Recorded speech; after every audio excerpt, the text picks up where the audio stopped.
Hey there, welcome to Clear Money Talk, where we turn complex financial topics into clear, practical insights. I'm Tyler Andrews. This is Tim Clairmont. That's me. And we're excited to bring you actionable insights on this episode. So buckle up, we're jumping right in. Topic of the day is, when does DIY investing stop being enough?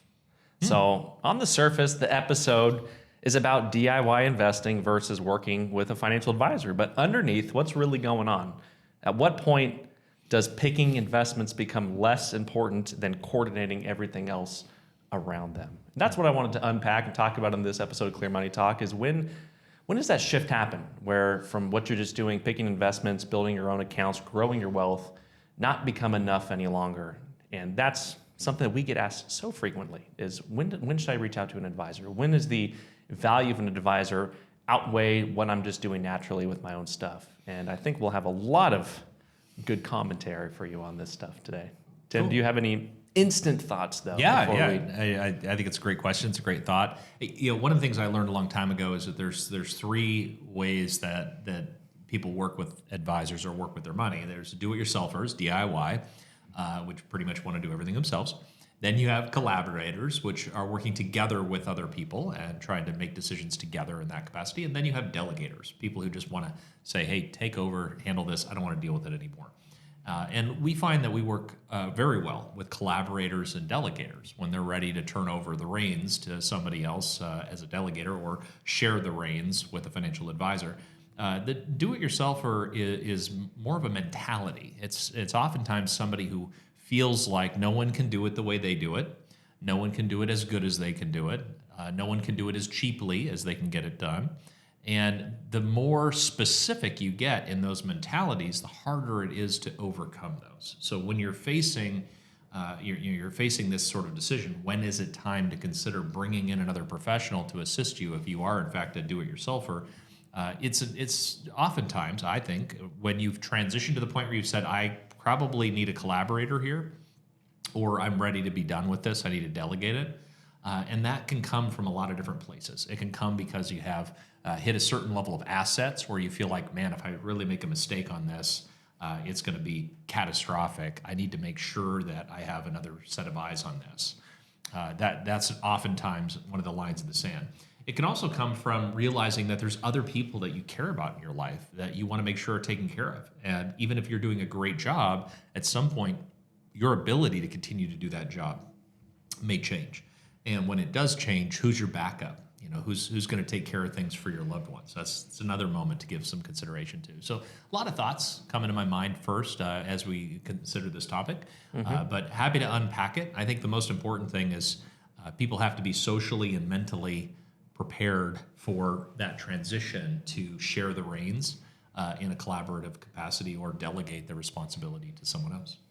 Well said. Well said. Yeah, and this episode's not to put down one approach versus another. Right. I just wanted to bring to light that, DIY investing is not always wrong, but it is often incomplete.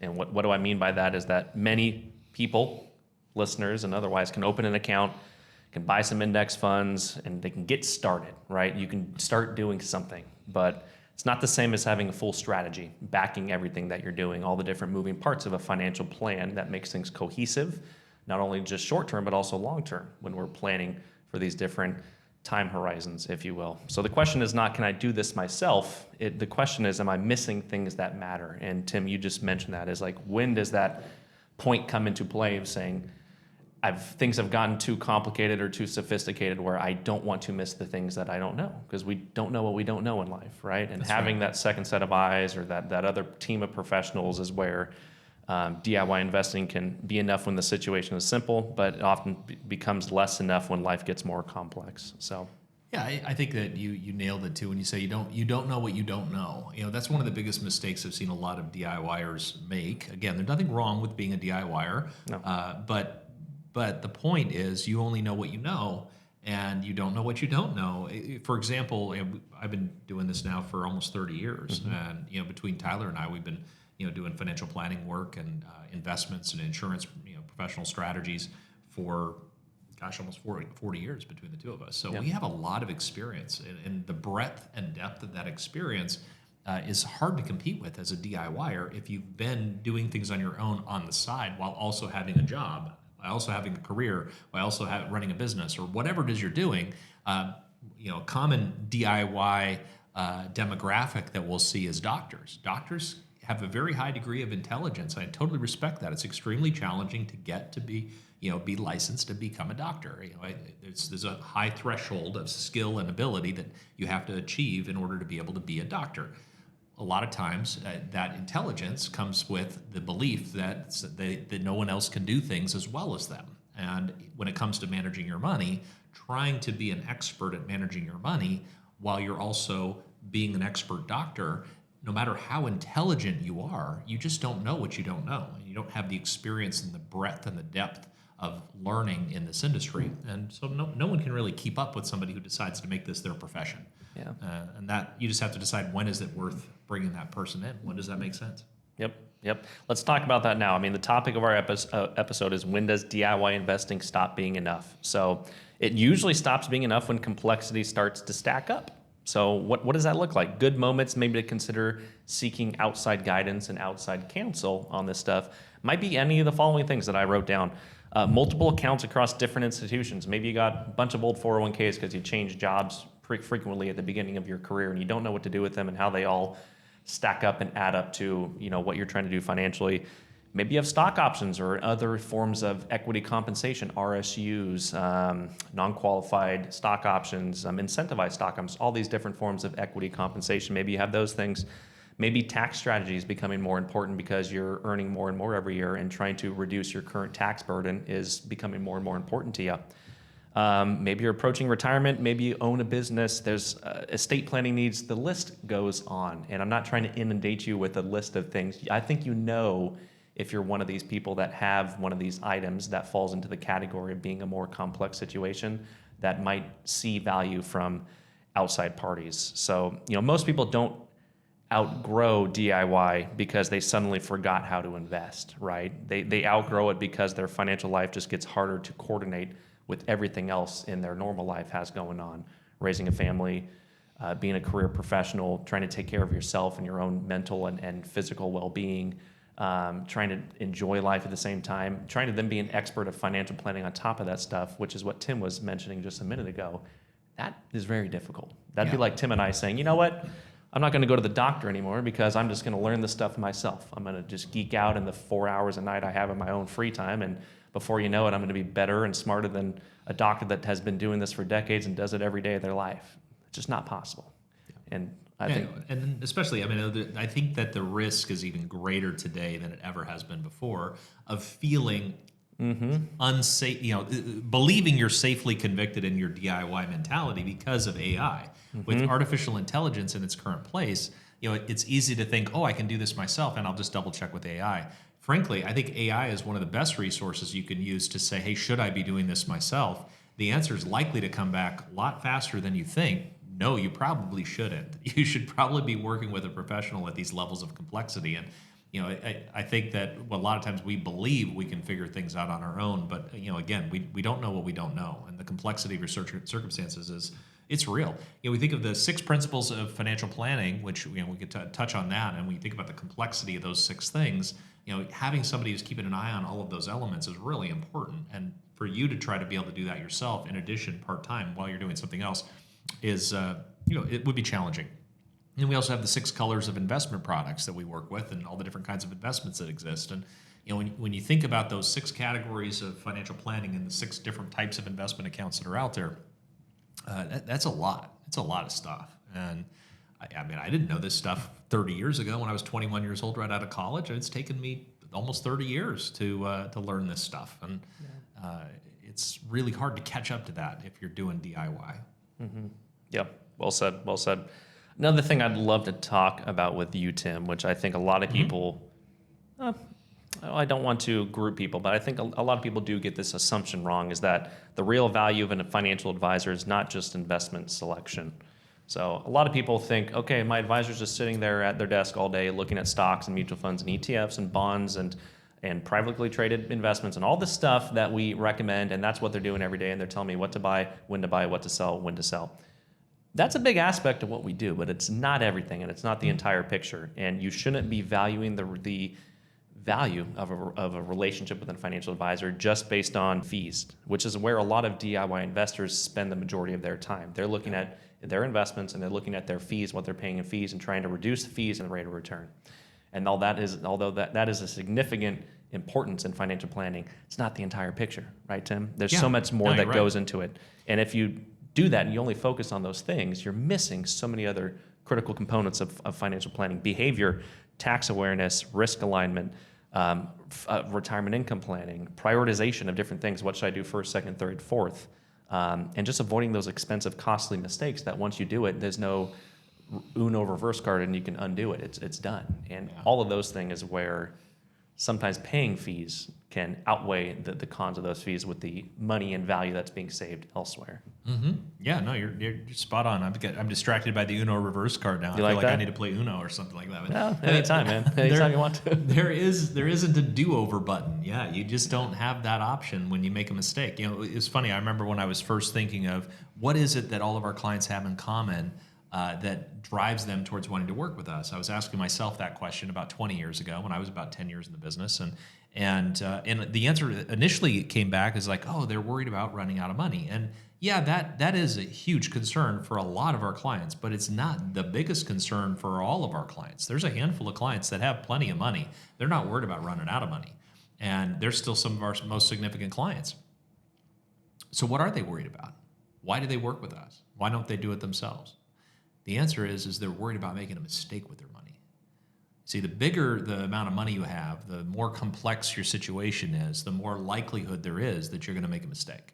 And a big mistake with your money can have massive ripple effect financial consequences that can last your lifetime and even trickle into the lifetimes of your kids, your grandkids, the ultimate legacy that you intended to leave behind. And all of that is very, very real. And as your assets get larger, as your net worth gets larger, as you have these life event moments where the complexity of your situation is maybe a little bit more than you might want to try to handle on your own, that's when it makes sense to say, hey, okay, probably makes sense to bring somebody else in here. What Tyler was talking about earlier is portfolio management. Portfolio management is a part of what you do as a financial advisor. Getting the best rate of return for our clients consistent with their risk tolerance while keeping their fees at a reasonable level, make sure that those justify the work that's being done. Of course, that's important. It's something that we're going to focus on. Amongst the 6 principles of financial planning, the first one's rate of return. So we're often thinking about rate of return and how do we optimize that. But that's just the beginning. And that's where a lot of DIYers stop. They are focusing exclusively on rate of return, and they're not giving enough consideration to the tax implications, which is a massive part of it, what their income needs are likely to be for their lifetime, what their estate planning needs and estate planning tax implications may be, what their protection planning is like from a risk standpoint. What if things don't go the way you expect them to go? What's your backup plan for that? What's the most effective way to do that? And then the behavioral element of that as well. How do you handle things that change? The emotional response at a human level is very different by one person to another. And you've got to anticipate, what happens when things aren't going great, because a lot of times we're not at our best when things aren't going well. And if you're not at your best when things aren't going well and you're doing everything yourself, you're even more likely to make a mistake in those moments. Mm-hmm. Mm-hmm. Well said, Tim. Yeah, I think what is resonating with me right now is that the biggest mistakes are not investment mistakes. Typically, they are decision-making mistakes. And that's where those biggest potholes, the proverbial pothole that we talk about, you can see it coming, you can avoid it. But if you don't see it coming, you might step into it and roll and break an ankle, and then you got a marathon the next day. You're not going to be able to run that marathon. And that's what we help clients avoid all the time, is those potholes. Mm-hmm. And talking about those things. Well, and if you're beating yourself up because you've made a mistake like that or a couple mistakes like that, it doesn't mean that you just keep your head down and suffer the consequences. No. There might be some ways to not use the reverse card in Uno, but at least make sure that we don't make those mistakes ever again. It's never too late to seek help and make sure things are moving forward. Now, if you are truly a DIYer and that's just your heart and soul and where you're at, you want to be a DIYer as long as possible and manage your money as long as you possibly can, there's still going to become a point where you should realize that there's some stuff you just don't know. And at those times, it's a good idea for you to reach out and learn that. Whether you learn it from our podcast and listening to Clear Money Talk, or whether you learn it from an AI that you might ask questions of, or researching on your own on the internet, it's time to learn. It's not time to perform. It's time to learn, and make sure that you have a reasonable amount of time allocated towards your continued learning if you're going to continue to be a DIY individual. Mm-hmm. Yeah, and I think a lot of DIY investors that want to still keep a finger on the pulse are worried about that the advisor's going to take things away from them that maybe they enjoy or that they want to still maintain a finger on the pulse with. But I think the right advisor doesn't replace your involvement. It helps to improve your decision-making capacities, as far as having a second set of eyes, having a second brain to bounce ideas off of, to coordinate decision-making with.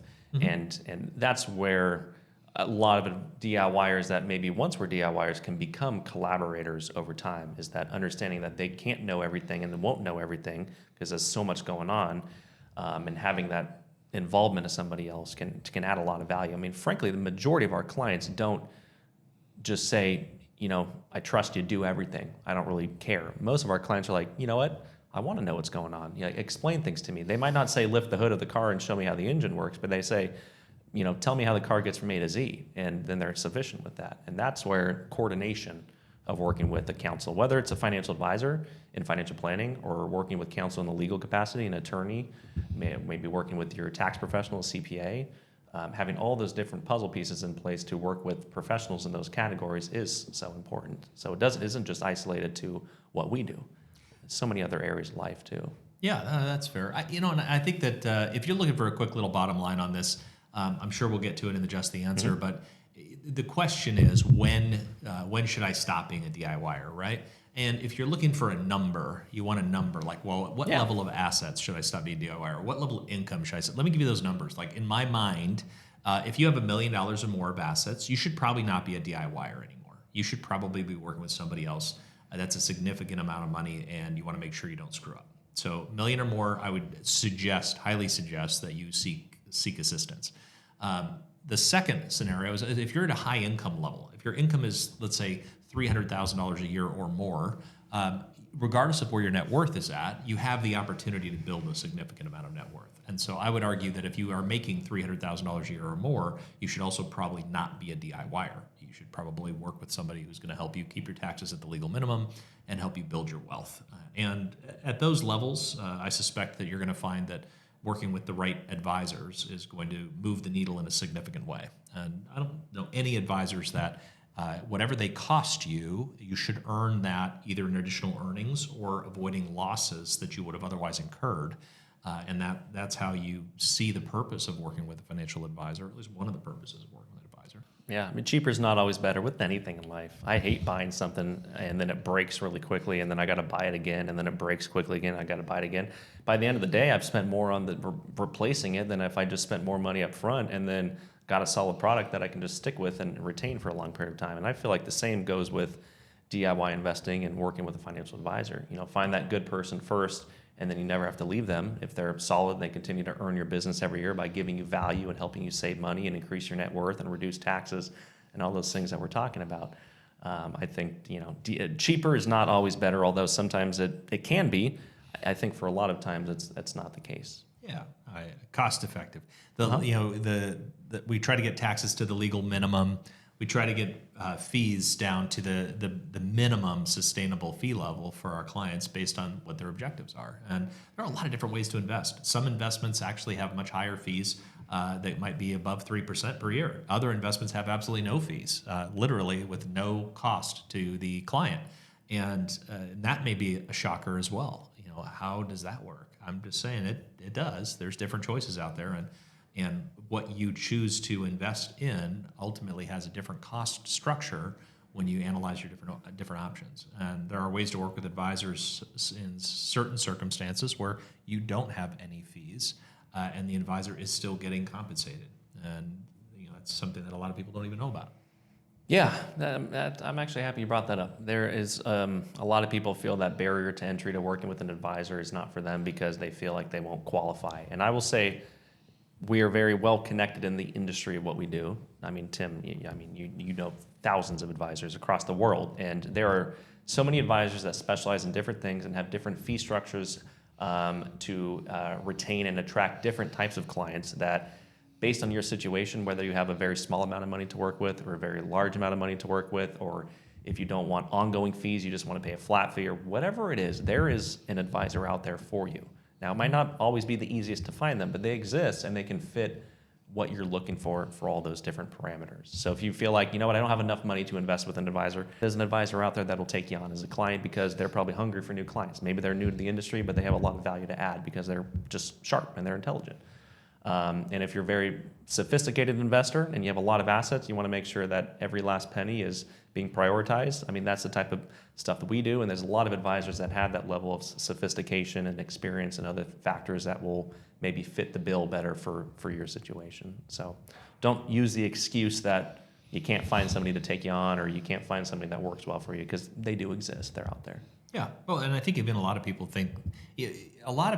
hear from their financial advisor that, oh yeah, I work with people like you all the time, and that person might have $5 million or $10 million, and they think that they're not very significant as a client, and the reality is that there could be a very significant client to that advisor, and somebody that they want to serve for a very long period. You may also, in certain circumstances, talk to an advisor and you're thinking, man, I only have $1 million or $2 million, and I don't know if they're going to be able to work with me. You might think that we only work with clients who have 50 million or 200 million or $1 billion. Like that's not where our threshold is. You can work with people that are extremely capable, extremely competent at much lower levels of assets and income than you might otherwise have assumed. And it doesn't do you any good to wait beyond the time frame that you could have had somebody help you, because had you had them helping you earlier, you probably would have been that much better off. Well said.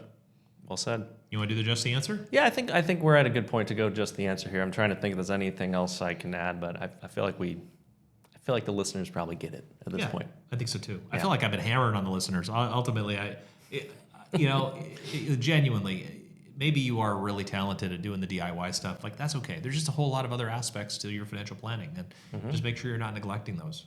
If you need some help, work with professionals that do it every day.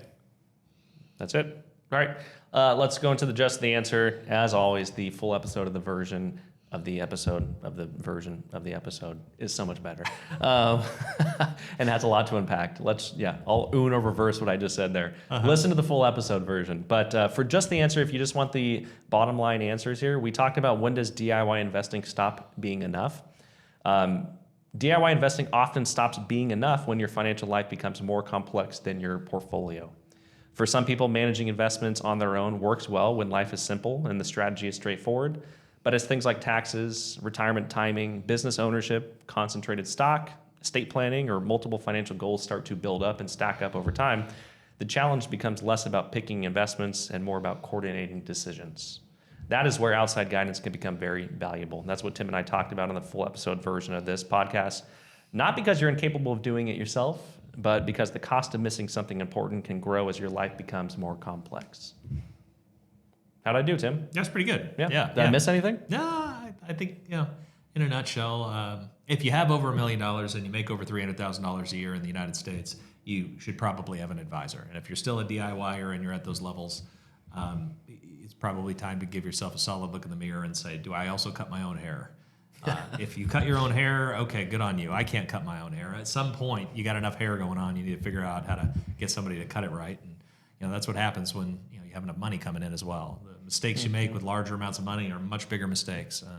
It's just hard to make up for them. Yeah, I'm just picturing someone putting the bowl on their head and just trimming around. I know, it's taking me back to like COVID. Like I shaved my head, I think once when during the coronavirus times and all of that. And it was, I think a lot of us had to go through a lot of challenging experiences in that. And I definitely prefer having someone cut your hair. Somebody cut my hair. So. Fair enough. All right, Tim. Another day of Stump the Nerd. Are you ready? Okay, yeah, hit me. Okay, this is a weird one. Okay. Thanks to generative AI, we'll see what it's got for us. Okay. Tim, I'd like you to tell me, what is the only number that is spelled with its letters in alphabetical order? Oh, that's interesting. I can give you 4 choices. Well, that'll make it easy. But that'll make it easy. Alphabetical order. Let's see. I think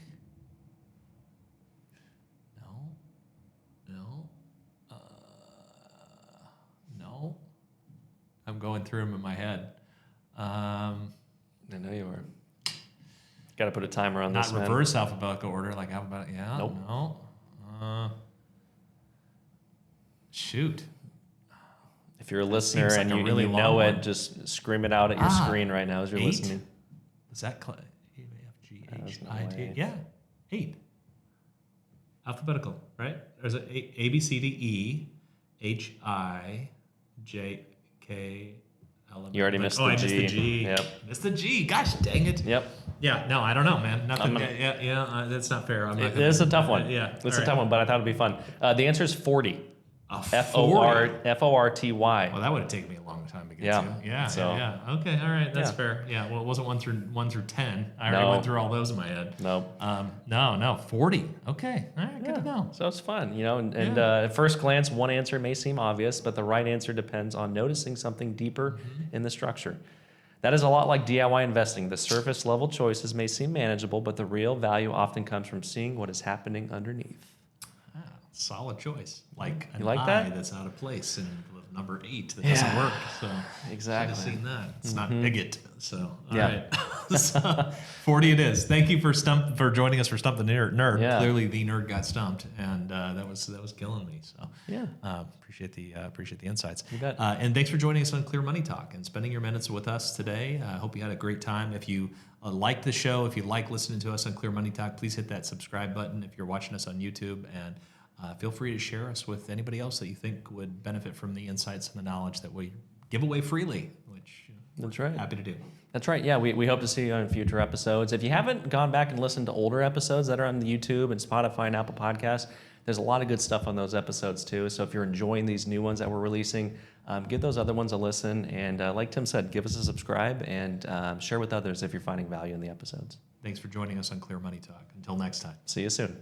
Tim Clairmont and Tyler Andrews are investment advisor representatives offering securities and advisory services through Cetera Wealth Services, LLC, member FINRA SIPC. Advisory services offered through Cetera Investment Advisors, LLC, a registered investment advisor. Cetera is under separate ownership from any other named entity. The views depicted in this material are for information purposes only and are not necessarily those of Cetera Wealth Services, LLC. They should not be considered specific advice or recommendations for any individual. Cetera Wealth Services, LLC exclusively provides investment products and services through its representatives. Although Cetera does not provide tax or legal advice or supervise tax, accounting, or legal services, Cetera representatives may offer these services through their independent, outside business. This information is not intended as tax or legal advice. All investing involves risk, including the possible loss of principal. There is no assurance that any investment strategy will be successful. Examples referenced are hypothetical only and do not represent the actual performance of any particular investments. Converting from a traditional IRA to a Roth IRA is a taxable event. A Roth IRA offers tax-free withdrawals on taxable contributions. To qualify for the tax-free and penalty-free withdrawal or earnings, a Roth IRA must be in place for at least 5 tax years, and the distribution must take place after age 59 and a half or due to death, disability, or a first-time home purchase, up to a $10,000 lifetime maximum. Depending on state law, Roth IRA distributions may be subject to state taxes. Distributions from traditional IRAs and employer-sponsored retirement plans are taxed as ordinary income and, if taken prior to reaching age 59 and a half, may be subject to an additional 10%